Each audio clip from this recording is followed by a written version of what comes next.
Hey everybody, welcome back to another superhero showcase for Marvel's Midnight Suns. My name is Christopher Odd and I run the channel by the same name. Today is the 5th showcase that I've been proud to work on in partnership with Marvel and 2K. I'm stoked to get into this one because not only do I get to showcase a dominant female powerhouse, but we also get to look at a brand new mechanic designed specifically for her and her playstyle. Please put your hands together for the previous head of security for NASA, Brains and Brawn, known to many as the strongest Avenger ever, Carol Danvers, aka Captain Marvel. Carol. Now I want to dive in right now because we've got some explaining to do. Captain Marvel is one of the few superheroes on the roster who has a dedicated meter that drives their playstyle in a certain direction. In order to be the best she can be, which she would tell you is doable, she absolutely needs to go binary. As you play Captain Marvel cards, you're going to build up her binary meter. Once filled, you'll be granted a free card called Go Figure. That's not what it's called. The card is called Go Binary. It grants block and increases offense by 100%, making her attacks and heroics ridiculously powerful. I can't stress how important it is that we get Carol into her binary state as quickly as possible. Her damage output is absolutely insane. Now, here's the kicker. Binary is going to be lost if her block ever reaches 0. Thankfully, she does have cards that grant block, so that's easy, right? Sure, but many of her cards also add taunt. You see where this is going? There's a little bit of a push-pull system here, and it's really fun to try and manipulate it to our advantage. Playing off her desire for taunts, one of her attacks will deal extra damage to enemies that are targeting her. Cosmic Ray seems pretty straightforward at its most basic implementation, but invest in upgrading it and you'll gain counter after KOing with Cosmic Ray.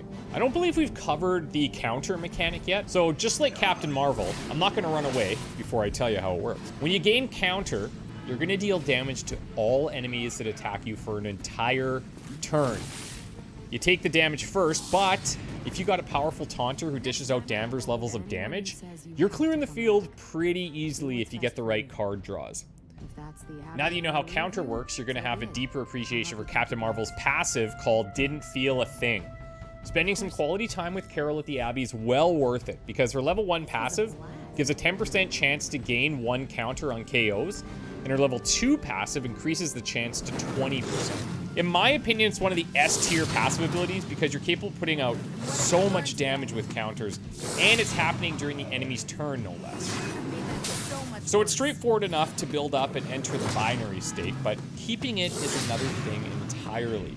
One of her skill cards called Regroup is certainly going to help with that. If you play Regroup, you'll hold on to binary status a bit longer as it's going to grant you more block that Hydra has to work through. But it's not just that, it's granting you above average heroism, and when you upgrade it, you'll also gain health. One of the potential late game mods that could come up would be the ability to cure Danvers via redrawing Regroup. So think back to a couple episodes ago when I was showcasing how Spider-Man works. I was pointing out how he would need someone capable of dealing a little bit higher single target damage. I can now reveal that one of those heroes I was alluding to, of course, is Captain Marvel. Rain of Blows is a perfect example of this, but there is a cost to pay. Rain of Blows will consume all of your current heroism, and the damage it does scales based on how much heroism you just consumed, resulting in massive damage output. The cost? Well, all the precious block that you've been protecting, gone. But it's more than block that's gone, isn't it? Remember, Carol also loses binary status when she runs out of block. So it's for this reason that Rain of Blows is ridiculously powerful, but it must be used at the correct time, because it's going to be a little bit of a reset that happens.